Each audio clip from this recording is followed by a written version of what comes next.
금연해야 하는 이유, 술 마시면 안 되는 이유, 체중 관리를 해야 하는 이유 등등 우리에겐 너무 좋은 걸 알면서도 잘 안 되는 그런 것들이 있는데요. 이렇게 말하고 나니 독서를 권하는 게 술, 담배를 끊게 하는 것만큼 힘든 일이겠다는 생각이 들었어요.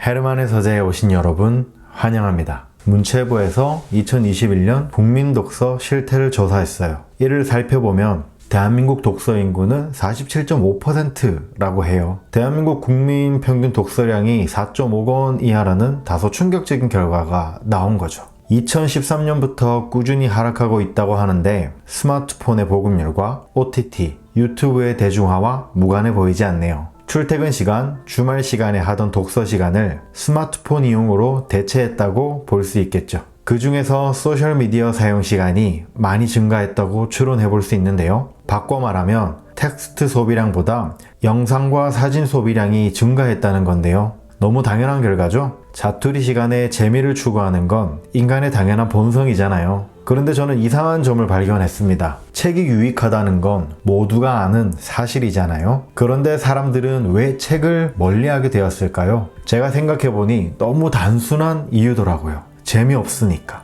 흥미롭지 않나요? 이상하지 않나요? 책이 재미없어서 읽지 않는다는 사실 말이죠. 저는 이 이유가 너무 웃겨요. 왜냐하면 책은 원래 재미없는 거니까요. 소위 사람은 즐거움을 추구하는 존재라고 하잖아요. 그래서 놀이하는 인간이란 뜻의 호모 루덴스라는 말도 있는 거고요. 원래 재미없는 책을 재미가 없다는 이유로 보지 않는다는 결과가 전 웃기더라고요. 물론 실제로는 재미있는 책도 있고 책 읽어서 재미를 느끼는 분들도 있고 책을 읽고 힐링하시는 아주 소수의 사람들도 있어요. 누군가는 종의 기원을 읽고 황홀경에 빠질 수도 있고 또 누군가는 공산당 선언을 완독하고 공산주의에 흠뻑 빠지기도 합니다. 또는 역사 도서를 읽고 역사 덕후가 되는 사람들도 있죠. 그렇지만 세상엔 책보다 재미있고 즐겁고 힐링되는 것들이 압도적으로 많잖아요. 대체제가 너무 많습니다. 따라서 책을 읽는 이유에는 보다 실리적이고 합리적인 이유가 필요하다고 생각해요. 독서량이 떨어지는 이유는 재미가 없다는 분명하고 확실한 이유가 있기 때문에 누군가에게 독서를 권하려면 힘있는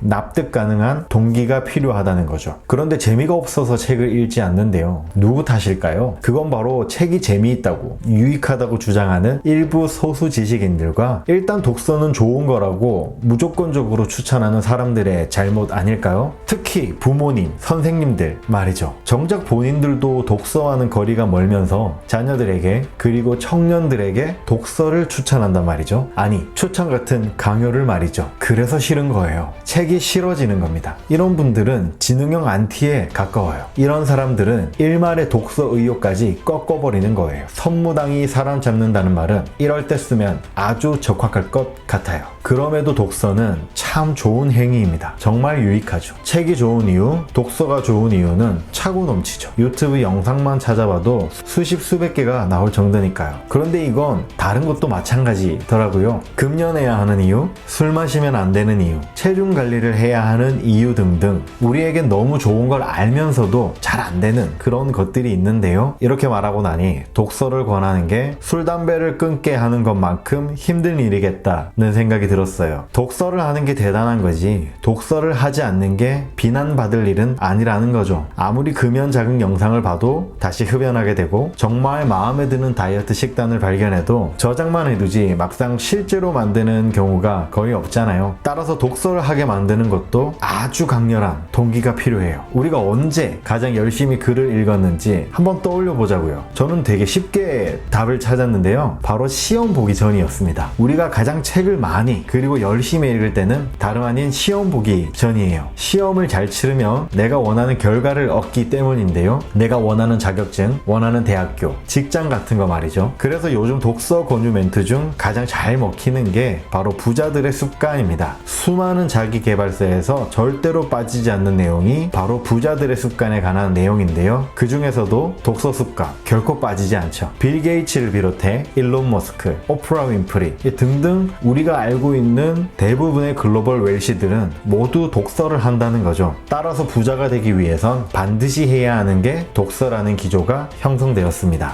이에 따라 적어도 부자가 되고 싶은 사람들은 독서를 하기 시작했죠. 부자가 되고 싶은 마음은 아주 강렬한 덩기잖아요. 그런데 요즘엔 부자가 되고 싶은 사람보다 경제적 자유를 얻을 수 있는 정도, 아니면 지금 당장의 순간이 가장 중요하다는 의견도 강해서 부자에 대한 갈망이 없는 사람들도 제법 늘어나고 있습니다. 이런 이들에게 독서를 유발하려면 자기 개발감을 독려하고 지적 호기심과 이를 통한 성장, 확장성, 가능성을 자극하는 방법밖에 없더군요. 독서를 권유할 수는 있겠지만 할 수밖에 없게 만들 순 없더라고요. 따라서 현대인에게 독서해야 한다는 말은 하나님 믿어야 천국 간다는 말만큼 공허합니다. 독서 인구에는 독서가 기독교인들에겐 하나님이 너무 좋은 거지만 그렇지 않은 이들에겐 그저 사이비로 보일지도 모르겠습니다. 그러나 저는 이 현상이 오히려 좋다고 생각해요. 자본은 한정되어 있고 따라서 부자의 자리도 한정되어 있잖아요. 독서하는 사람이 많지 않다는 건 독서 인구에게는 기회입니다. 그러나 독서를 통해 부자로 거듭나려면 특별한 독서법이 필요합니다. 지난 10개의 독서법 강의를 통해 독서력을 조금이라도 상승시킬 수 있는 방법에 대해 알려드렸잖아요. 그리고 오늘은 독서 인구가 줄어드는 것에 대해 말씀드렸습니다. 당분간은 독서 그 자체에 대해 이야기해볼까 해요. 그리고 글쓰기와 책에 대한 편견들에 대한 이야기로 이어나갈까 합니다. 이 이야기들을 통해 특별한 독서법을 함께 공유해 나가고 익혀가셨으면 좋겠습니다. 그리고 여러분들이 원하는 바를 꼭 이루셨으면 좋겠습니다. 앞으로의 제 이야기를 계속 듣고 싶으시다면 구독과 좋아요, 알림 댓글 부탁드릴게요. 오늘도 수고하셨고요. 헤르만의 서재 정우였습니다. 감사합니다.